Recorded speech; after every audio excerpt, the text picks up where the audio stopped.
মৰম ছাত্ৰসকল, আজি আমি এবাকাছৰ এক অংক বিশিষ্ট সংখ্যাত কেনেকৈ -5 কৰা হয় যদিহে আৰু -4 কেনেকৈ কৰা হয় সেইটো আমি চাওঁ আহা। যদিহে কি নাথাকে সেই লোকেশনটোত বা সেই অৱস্থানত সেই পজিশনত কি নাথাকে সাফিসিয়েন্ট বিট নাথাকে মানে প্ৰয়োজনীয় সংখ্যক যদি মনি নাথাকে যে আমি কেনেকৈ কৰিম। তোমালোকে -6 -7 -8 -9 এইবিলাকৰ আগৰ ভিডিঅ দিয়া আছে আমাৰ। তোমালোকে প্লেলিষ্টত গৈ আমাৰ এইটো প্ৰিজম ক্লাसेছ পাঠশালা এই চেনেলটোৰ প্লেলিষ্টত গৈ এবাকাছৰ ভিডিঅ'বিলাক তাতে পাই যাবা, চাই ল'ব পাৰিবা। আৰু তোমালোকে যে আমাৰ চেনেল প্ৰিজম ক্লাছেছ পাঠশালা সাবস্ক্ৰাইব কৰা নাই, সাবস্ক্ৰাইব কৰিবা। ভাল লাগিলে ভিডিঅ'টো শ্বেয়াৰ কৰিবা আৰু তোমালোকৰ মতামতবোৰ কমেন্টৰ সহায়ত জনাবা। আহা আমি আমাৰ এই ক্যালকুলেশনটো এবাকাছত কেনেকৈ কৰা হয় সেইটো চাওঁ আহা। এটা চাবা -5 যদি -5 হলে -10 + 5 সেইটো কেনেকৈ কৰা হয় চোৱা। এইটো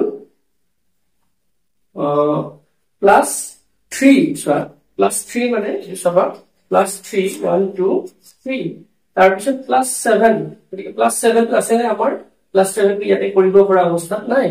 আছে কি 6 এ আছে গতিকে +7 টো কেনেকৈ কৰিম +10 - 3 আগৰ ভিডিঅ তোমালোকে পাইছা +7 টো এইটো হৈছে তাৰ পিছত +3 হলে 1 2 3 তাৰ পিছত -5 ইয়াতে 3 আছে মাইনাস কেনেকৈ কৰিম আমি -10 + 5 -10 + 5 এইটো কৰিলো গতিকে এইটো কিমান হল 8 এইটো কিমান হৈছে আমাৰ 8 নিশ্চয় বুজি পাইছা এইটো। তাৰ পিছত নেক্সট টো চাবা এইটো গতিকে আমি কি কৰিলাম সেটিং 0 কৰিলাম সেটিং 0 তাৰ পিছত এইটো +4 নেক্সট টো চাবা +4 1 2 3 4 +6 গতিকে +6 টো আমি কি কৰিম ইয়াতে যেহেতু +6 কৰিব পৰা ডাইৰেক্টলি নাই আমাৰ কি আছে +6 ৰ ফৰ্মুলা +10 - 4 1 2 3 4 তাৰ পিছত -5 ইয়াতে -5 যেন কৰিব পৰা অৱস্থাত নাই আমাৰ ডাইৰেক্টলি গতিকে মাইনাস ফৰ্মুলা মতে আমি কৰিম -10 + 5 -10 + 5 কৰিম তাৰ পিছত +3 1 2 3 গতিকে কিমান হ'ল 8 হ'ল এইটো ৰিজাল্টটো 8 হ'ব নিশ্চয় বুজি পাইছা এইটো। তাৰ পিছত নেক্সট টো চাবা গতিকে আমি কি কৰিম হৈছে সেটিংটো 0 কৰিম +7 মানে 5 6 7 +4 কৰিলে ইয়াতে আমাৰ +4 কৰিব পৰা অৱস্থাত নাই গতিকে +10 - 6 5 6 এই ফৰ্মুলা মতে +4 হল তাৰ পিছত -5 ইয়াতে কৰিব পৰা নাই গতিকে -10 + 5 হল তাৰ পিছত +3 1 2 3 +3 কিমান হল এইটো 9 এইটো হল কিমান 9 হল। নেক্সট টো চাবা এতিয়া আমি এটো কি কৰিলে সেটিং 0 কৰি দিছো +4 next to +4 1 2 3 4 +7 এটিকে 7 টো কৰিব লাগিলে কি কৰিম +10 - 3 7 টো আগৰ ফৰ্মুলা মতে তাৰ পিছত কি +3 1 2 3 তাৰ পিছত -5 ইয়াত নাই আমাৰ গতিকে -10 + 5 কিমান হল এইটো 9 হল এইটো নিশ্চয় বুজি পাইছা। এতিয়া আমি আকৌ সেটিং 0 কৰিছো এইবাৰ -4 ৰ কাৰণে যদি আমাৰ সাফিসিয়েন্ট বিট নাথাকে এইটো প্লেসত তেতিয়া আমি কি কৰিম -10 + 6 কি কৰিম -10 + 6 গতিকে এইটো চোৱা +8 5 6 7 8 +7 গতিকে ইয়াতে +7 নাই গতিকে আমি আগৰ যিবিলাক ফৰ্মুলা আছে সববিলাক লাহে লাহে ব্যৱহাৰ হৈ আছে একেলগে গতিকে +7 লাগে +7 হলে +10 -3 plus 10 -3 তাৰ পিছত কি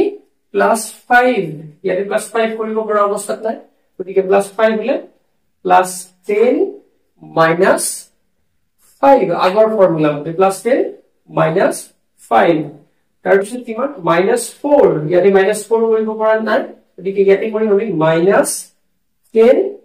+ 6 -10 + 6 নিশ্চয় বুজি পাইছা গতিকে কিমান হল 1 into 6 16 তোমালোকে কি কৰিবা যদি ভিডিওটো আকৌ হেৰি লাগিছে পৰমান ৰিপিট কৰি চাবা পজ কৰি চাবা তেতিয়া ক্লিয়াৰ হৈ যাব আৰু এই -5 বা +7 কেনেকৈ কৰিব লাগিব +8 আগৰ ভিডিও বিলাক এফালৰ পৰা চাই লবা নিশ্চয় আমি নেক্সট অলৈ আগবাঢ়ি গৈছো এতিয়া +7 হলে 5 6 7 +7 +5 হলে কি হ'ব ইয়াতে +5 কৰিব পৰা অৱস্থাত নাই গতিকে আমাৰ +10 -5 আগৰ আমি কৰিছো +10 -5 তাৰ পিছত -4 ইয়াতে -4 আছে নে নাই গতিকে আমি কি কৰিম -4 হলে -10 + 6 হল +7 গতিকে ইয়াতে +7 নাই +7 হলে কি হ'ব +10 -3 আগৰ ফৰ্মুলা +10 -3 গতিকে কিমান হল 15 এটো কিমান 15 হল আকৌ সেটিং 0 নেক্সট টু কাৰণে তোমালোকে চাই লবা এইটো +4 1 2 3 4 +4 +6 হলে কি হ'ব এইটো +10 -4 +6 আকৌ কি +3 1 2 3 -4 ইয়াতে -4 কৰিব পৰা নাই গতিকে -4 হলে -10 + 6 কিমান হল এইটো 9 এইটো কিমান 9 এটা কথা মন কৰিবা তোমালোকে এইটো ones tens thousand ones tens hundreds thousands এনেকৈ আগবাঢ়ি যাব আৰু ইফালে মানে 1/10 100 মানে এইটো একক দশক শতক হাজাৰ মানে এইটো 1 দশমাংশ শতাংশ এনেকে ইফালে যাব মানে 10 ভাগৰ 1 100 ভাগৰ 1 এনেকে ইফালে যাব ঠিক আমি এইখিনি গম পাই আছো এইটো মন কৰিবা এই মাজৰ হেৰি পৰা চাবা তোমালোকে এই মাজৰ যিটো পইণ্ট আছে এইটো কলা পইণ্টটো এটা নেক্সট চাবা +8 হলে +5 6 7 8 +3 হলে ইয়াতে আমাৰ বিগ নাই গতিকে +10 -7 হল তাৰ পিছত -4 ইয়াতে কৰিব পৰা অৱস্থা নাই গতিকে -10 + 6 হল তাৰ পিছত +9 ইয়াতে নাই গতিকে +10 - 1 কিমান হল 1 6 16 বুজি পাইছা নিশ্চয় গতিকে এইটো আমি এনেকে কি কৰিলো -5 আৰু -4 কৰি ইয়াতে আগৰ যিবিলাক ফৰ্মুলা আছে যিবিলাক সূত্ৰ আছে সেইবিলাক ব্যৱহাৰ হৈ আছে তোমালোকে যেতিয়া বেছিকৈ প্ৰেক্টিছ কৰিবা এইখিনি কি হৈ থাকিব মনত থাকি যাব কেৱল এনে মানে মুখস্থ কৰিম বুলি নাভাবিবা তোমালোকে মানে কিতাপ যেতিয়া কৰিবা তেতিয়া নিশ্চয় পাৰিবা আজিলৈ আমি ইমানতে সামৰিছো ধন্যবাদ